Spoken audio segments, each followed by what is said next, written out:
Que la paix soit sur vous, comment allez-vous? Il y a des choses et des déclarations que je ne comprends plus. Il y a quelques jours, le ministre saoudien de la Défense, le prince Khalid Ben Salman, s'est rendu à Washington, s'est assis à la Maison-Blanche, a rencontré des responsables américains et a discuté des affaires de la région et de ce qui s'y passe. Après cette réunion, une déclaration a été publiée sur Axios, disant que le prince Khalid bin Salman a déclaré que l'Amérique ne devrait pas s'abstenir de frapper l'Iran, et si l'Amérique recule après toute l'escalade qu'elle a faite au Moyen-Orient et ne frappe pas l'Iran, le régime iranien sera enhardi. Ce qui est étrange, c'est qu'après la publication de ce rapport sur Axios, l'Arabie saoudite l'a démenti. Que se passe-t-il exactement? Qu'est-ce qui a été discuté lors de la réunion? Le site Tactical Report, qui est un site de renseignement, a révélé exactement ce qui s'est passé lors de la réunion et pourquoi le prince Khalid bin Salman a fait cette déclaration puis l'a retirée. Qui exactement le prince Khalid Ben Salman a-t-il rencontré à la Maison-Blanche? Que se passe-t-il entre l'Arabie saoudite et l'Amérique? Je vois que quelque chose ne va pas. La situation n'est pas claire entre l'Arabie saoudite et l'Amérique depuis la visite du prince héritier saoudien à la Maison-Blanche. Il y a une sorte d'ambiguïté. Donald Trump ne fait pas de commentaires sur l'Arabie saoudite, et l'Arabie saoudite ne parle pas beaucoup de l'Amérique. L'Arabie saoudite a nié que cela se soit produit. Que se passe-t-il exactement? De quoi parlait la réunion? En fait, le site Tactical Report, qui est un site de renseignement, a révélé exactement ce qui s'est passé lors de la réunion et pourquoi le prince Khalid bin Salman a fait cette déclaration puis l'a retirée. Qui exactement le prince Khalid Ben Salman a-t-il rencontré à la Maison-Blanche? Que se passe-t-il entre l'Arabie saoudite et l'Amérique? Parce que je vois que quelque chose ne va pas. Je veux dire, je m'attends à ce que les choses ne soient pas très claires entre l'Arabie saoudite et l'Amérique depuis la fin de la visite du prince héritier saoudien à la Maison-Blanche. Il y a une sorte d'ambiguïté. Donald Trump ne commente pas l'Arabie saoudite et l'Arabie saoudite ne parle pas beaucoup de l'Amérique. Quelque chose se passe en coulisses. Le site Tactical Report l'a révélé et a expliqué exactement ce qui se passe au Moyen-Orient en ce qui concerne les relations saoudo-américaines. J'espère que vous regarderez ce rapport car c'est un rapport de renseignement coûteux et il contient des informations très importantes sur la rencontre avec le ministre saoudien de la Défense, Khalid bin Salman. Mais bien sûr, pour vous en parler et vous révéler tout cela avant d'entrer dans le vif du sujet. Allons droit au but. Quoi de neuf avec lui aujourd'hui? C'est peut-être différent pour vous, et c'est la première fois que vous l'entendez concernant Trump qui menace l'Arabie saoudite. Que se passe-t-il exactement? La vérité est que je vais droit au but, je ne vais pas tourner autour du pot. Laissez-moi vous dire exactement ce qui se passe. Le prince Khalid bin Salman, ministre saoudien de la Défense et frère cadet du prince héritier saoudien, a visité la Maison-Blanche du 29 au 31 janvier. Là-bas, autant que je sache d'après les médias, il a rencontré le secrétaire américain à la Défense, Lloyd Austin, et le secrétaire d'État américain, Mark Rubio. Honnêtement, le prince Khalid bin Salman a rencontré le secrétaire américain à la Défense, Lloyd Austin, et le secrétaire d'État américain, Mark Rubio. C'est ce que je sais. Cependant, le site Tactical Report a mentionné que deux responsables américains à l'intérieur de la Maison-Blanche lui ont fourni des informations très sérieuses. Ils ont dit d'ailleurs que la réunion n'était pas seulement avec Lloyd Austin ou Mark Rubio, mais aussi avec Steve Weizmann, l'envoyé de l'administration américaine, et le chef d'état-major interarmé, et le sénateur, Lindsey Graham. C'est une information que je viens d'apprendre. La vérité est que le prince Khalid bin Salman a discuté avec les responsables américains des relations saoudo-américaines. Et puis ils ont commencé à parler des accords sur les F-35, des accords de défense, de l'évolution de nos relations. Et de tout ça. Ensuite, Khalid bin Salman a commencé à aborder le sujet de l'Iran en disant aux responsables américains: « Nous voulons savoir quel est le plan. Que comptez-vous faire exactement? L'escalade qui se produit au Moyen-Orient? Au moins donnez-nous une idée de la direction que prennent les choses.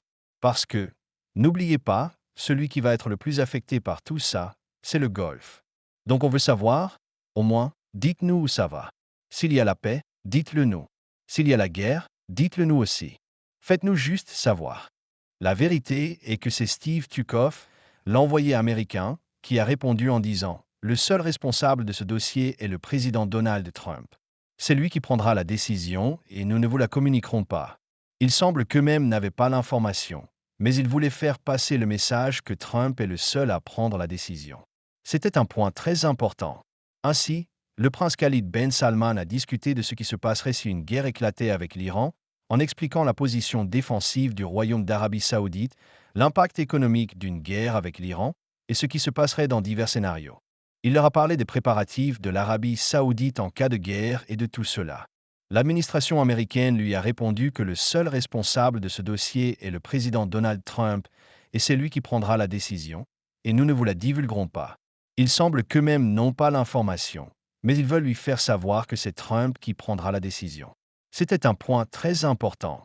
Donc, le prince Khalid bin Salman a discuté de ce qui se passerait si une guerre éclatait avec l'Iran, et il leur a parlé de la position défensive du Royaume d'Arabie Saoudite et des implications économiques d'une guerre avec l'Iran, de ce qui se passerait dans différents scénarios. Il leur a parlé des préparatifs de l'Arabie Saoudite en cas de guerre et de tout cela. D'accord, et les Américains ont averti que le coût d'une guerre entre l'Amérique et l'Iran serait très élevé pour les pays du Golfe. Ce qui est surprenant ici, c'est que les responsables américains ont dit au ministre saoudien de la Défense, « Au fait, nous n'aimons pas que l'Arabie Saoudite soit neutre vis-à-vis de l'Iran. » Regardez comment se déroule la conversation. Ils lui ont dit, « Au fait, le président Donald Trump considère l'Amérique comme un allié de l'Arabie Saoudite et l'Arabie Saoudite devrait offrir davantage en termes de mouvements militaires au Moyen-Orient. Vous voyez, il y a des mouvements et nous voulons plus d'aide et plus de coopération de votre part. Il n'est pas acceptable que vous soyez dans une position neutre. De plus, si les pays arabes ont reçu ce message à Khalid Ben Salman par l'intermédiaire de responsables américains, ils ont dit que Donald Trump n'a rien menacé, ni de stopper les F-35, ni de stopper les accords militaires. Mais les deux responsables américains ont dit que la simple indication du mécontentement de Donald Trump sera certainement exploitée à l'avenir. Qu'est-ce que cela signifie? Cela veut dire qu'ils lui ont dit, au site, ils ont dit « Soyez prudents ». Puisque Donald Trump a montré son mécontentement de cette manière, si la guerre entre l'Amérique et l'Iran s'éternise, Donald Trump fera pression sur l'Arabie Saoudite pour qu'elle rejoigne cette guerre. Même si l'Iran ne frappe pas les bases américaines dans le Golfe, Donald Trump va faire pression sur l'Arabie Saoudite avec des dossiers de contrats militaires pour qu'elle offre plus. Ceci si la guerre s'éternise. Je suis très clair dans mes propos, si la guerre s'éternise, Donald Trump va exploiter ces dossiers de manière significative et la situation sera différente. Donc, c'est une affaire importante et c'est pour cela que l'on comprend pourquoi le ministre de la Défense saoudien, Khalid Ben Salman, a fait cette déclaration en disant qu'il fallait frapper l'Iran. Et il n'est pas acceptable que l'Amérique se rétracte. Tu peux comprendre cette déclaration comme suit. Après la réunion, Khalid bin Salman a eu l'impression que l'Amérique était mécontente de l'Arabie Saoudite concernant les affaires. L'Arabie Saoudite a exprimé sa position avec cette déclaration. Certes, elle s'est rétractée par la suite, mais c'était une déclaration qui devait être faite, que ce soit pour les Américains ou les autres. Et fais attention, ce n'est pas sorti de manière officielle, c'est le site Access qui l'a relayé, donc ce n'est pas officiel. Mais c'était une déclaration qui devait être faite. C'est très bien, en fait. Khalid bin Salman a aussi essayé de savoir si des négociations entre l'Amérique et l'Iran allaient aboutir et quelles seraient les conditions suivies, car il a aussi compris que Donald Trump allait dans la direction de conclure un accord à la fin. C'est pourquoi Khalid bin Salman a voulu faire des déclarations concernant la position américaine sur les négociations avec l'Iran. Apparemment, il ne savait pas comment les choses se passaient. C'était tout le rapport qui a été dit, et ce qui en ressort, c'est que Donald Trump va mettre la pression sur l'Arabie Saoudite pour entrer dans la guerre si l'Iran continue de frapper Israël et Israël continue de frapper l'Iran de manière significative. Et si l'Iran ne s'attaque pas aux bases dans le Golfe, Donald Trump n'acceptera pas cela et il n'aime pas ce qui se passe. C'est un point important à voir. Une autre chose importante est pourquoi l'Amérique pourrait mettre la pression sur l'Arabie Saoudite pour rejoindre un accord à la fin. C'est pourquoi Khalid bin Salman a voulu faire des déclarations concernant la position américaine sur les négociations avec l'Iran. Apparemment, il ne savait pas comment interpréter la situation. C'était tout le rapport qui a été dit, et ce qui en ressort, c'est que Donald Trump va mettre la pression sur l'Arabie Saoudite pour entrer dans la guerre si l'Iran continue de frapper Israël et Israël continue de frapper l'Iran de manière significative, et si l'Iran ne s'en prend pas aux bases du Golfe. Donald Trump n'acceptera pas cela et il n'aime pas ce qui se passe. C'est un point important à considérer. Une autre chose importante est pourquoi les États-Unis pourraient mettre la pression sur l'Arabie Saoudite pour rejoindre. En réalité, cela pour plusieurs raisons. Tout d'abord, fais attention au fait que l'Iran pourrait frapper la base d'Al-Udeid et que le Conseil de coopération du Golfe ne réagirait pas, ou que le Conseil de coopération du Golfe pourrait absorber le coup sans vouloir escalader. Ici, Donald Trump, si une base du Golfe est frappée, mettra la pression sur l'Arabie saoudite et derrière elle, les pays du Conseil de coopération du Golfe pour qu'ils réagissent. Il faut garder à l'esprit que les États-Unis ont un problème très sérieux. Les bases situées dans le Golfe sont cruciales pour les opérations contre l'Iran, sinon les États-Unis n'auraient pas investi et renforcé leur présence dans ces régions, car ce sont des bases importantes. Les États-Unis sont privés de ces bases et elles ne sont présentes qu'à l'Azerbaïdjan. Il y a des bases aériennes situées en Azerbaïdjan, mais ils ne travaillent pas dans les bases près de l'Iran ou sur les côtes du Golfe Persique. Donald Trump veut ouvrir ce front par tous les moyens. C'est une chose. Deuxièmement, fais attention. Le Golfe a actuellement une sorte d'incertitude ou d'imprévisibilité. Que veut faire Donald Trump? Et ils ne sont pas prêts. Est-ce que ce gars-là va vers la paix en exerçant des pressions pour obtenir un accord? Ou est-ce qu'il exerce des pressions pour mener une opération militaire et simplement perdre du temps? Surtout que, comme je l'ai dit dans la vidéo précédente, les deux parties vont vers des négociations tout en se menaçant mutuellement. Aujourd'hui, un député du Parlement a dit qu'il devait mener une frappe préventive. Le Parlement a dit que nous devons mener une frappe préventive. Le Parlement iranien a dit que nous devons mener une frappe préventive. Nous répétons la même erreur que pendant la guerre du Golfe passée, où nous sommes allés négocier avec les Américains et avons été frappés en plein milieu des négociations. Les États-Unis nous ont frappés en plein milieu des négociations, comme vous le verrez exactement. Cette fois, je pense que, peut-être parce que la préparation est élevée maintenant, la République islamique et les forces armées iraniennes peuvent punir et frapper les agresseurs avant qu'ils ne mettent en œuvre leurs actions diaboliques contre les intérêts du peuple iranien. Et cette fois, en plus de frapper leurs centres principaux, cela pourrait toucher leurs bras. Donc, l'Iran appelle à des frappes préventives. Les deux, que ce soit l'Iran ou les Américains, se menacent mutuellement et les deux se dirigent vers la paix avec l'Arabie saoudite et le Conseil de coopération du Golfe. Je ne sais pas ce qui se passe, et fais attention, tout cela se passe dans la région du Moyen-Orient. Alors, que se passe-t-il exactement? Que vont faire ces gens pour que nous sachions et que nous nous préparions? Quel scénario? Scénario de paix? Alors, devons-nous faire pression sur les Américains pour qu'ils ne fassent pas certaines concessions? Ou scénario de guerre? Alors, devons-nous nous préparer et ouvrir les hostilités? Et tout cela, l'absence de transparence entre les États-Unis et l'Arabie saoudite crée une crise. Et fais attention, tu peux douter de tout ce que je te dis, tu peux dire que tout cela est des paroles en l'air, mais tu as une vérité indiscutable. Le ministre de la Défense saoudien était présent en Amérique. Et cette visite exprime quelque chose d'important, qu'il y a une inquiétude saoudienne concernant ce qui se passe dans la région. Cela ne nécessite pas, en fait, un rapport de renseignement. Tu doutes de tout ce que je te dis, mais tu es face à une visite qui a eu lieu, et cette visite a donné lieu à une déclaration. Cette déclaration a été divulguée et ensuite démentie. Donc, ces choses-là ne laissent pas de place au doute. Que vas-tu douter dans cela? C'est une affaire importante. Je te jure, tout ça c'est des paroles en l'air. Tactical Report, c'est un site bidon, un rapport de renseignement, ce sont des gens qui racontent n'importe quoi. Mais tu as une vérité indiscutable, le ministre de la Défense saoudien était présent en Amérique, et cette visite représente quelque chose d'important, à savoir qu'il y a une inquiétude saoudienne concernant ce qui se passe dans la région. En fait, tu n'as pas besoin d'un rapport de renseignement pour comprendre ça. Si tu doutes de quoi que ce soit que je te dis, non, tu es face à une visite qui a eu lieu, et de cette visite est sorti un communiqué. Ce communiqué a été divulgué puis démenti jusqu'à présent. Donc, ces choses-là ne laissent pas de place au doute. Qu'est-ce que tu veux remettre en question dans cette affaire importante? Pendant sa visite à Washington, le ministre de la Défense saoudien a rencontré les secrétaires d'État et de la Défense américains ainsi que l'envoyé spécial pour le Moyen-Orient.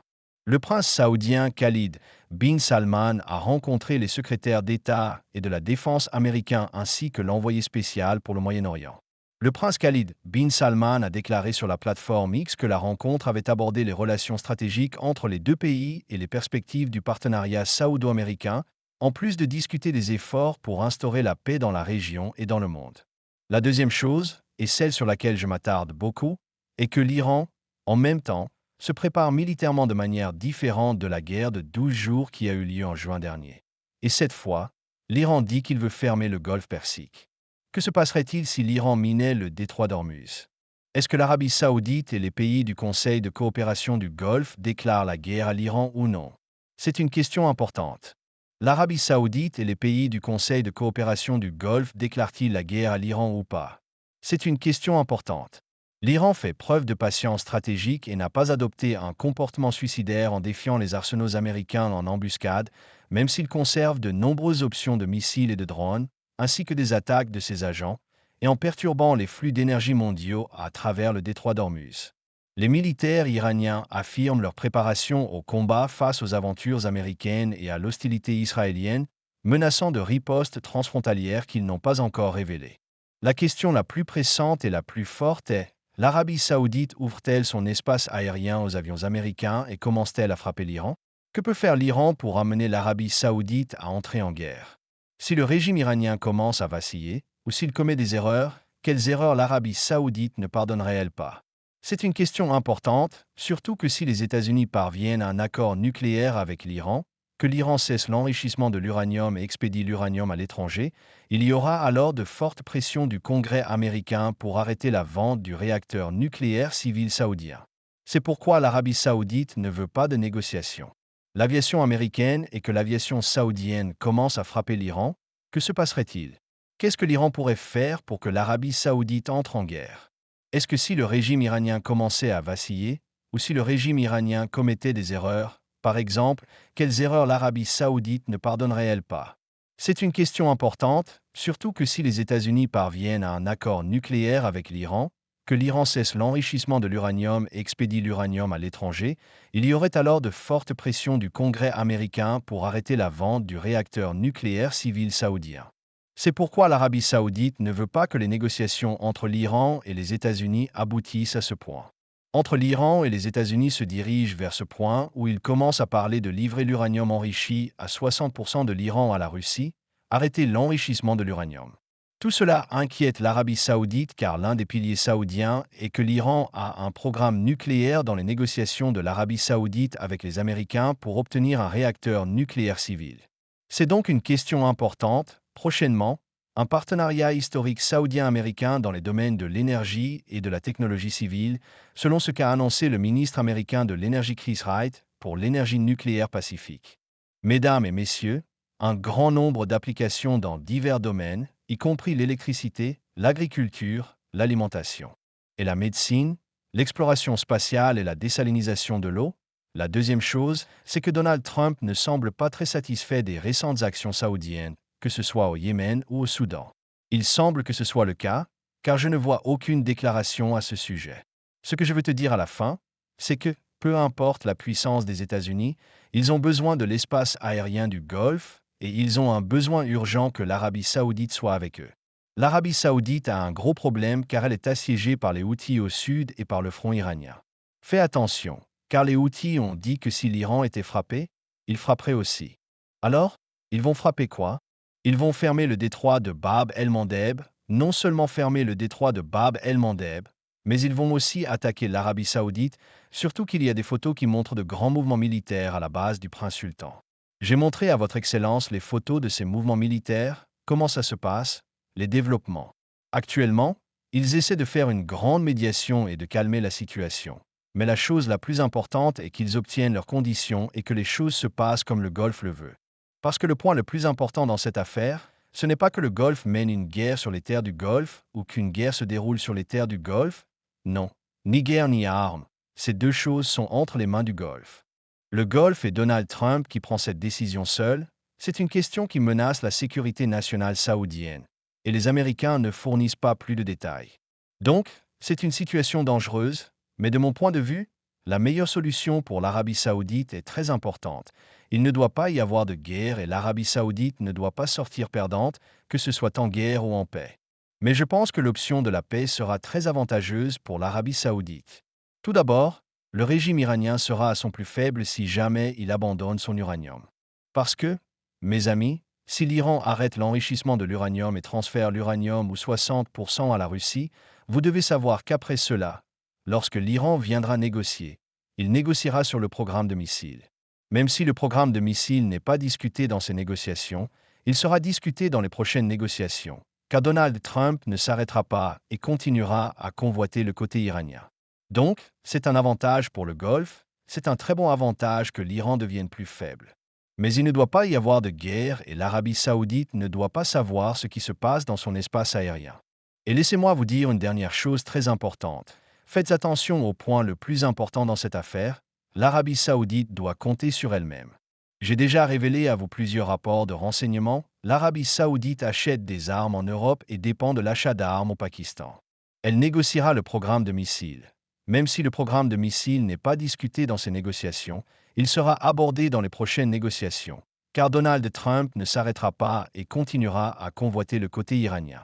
C'est un avantage pour le Golfe, c'est un très bon avantage que l'Iran devienne plus faible, mais il ne doit pas y avoir de guerre et l'Arabie saoudite ne sait pas ce qui se passe dans son espace aérien.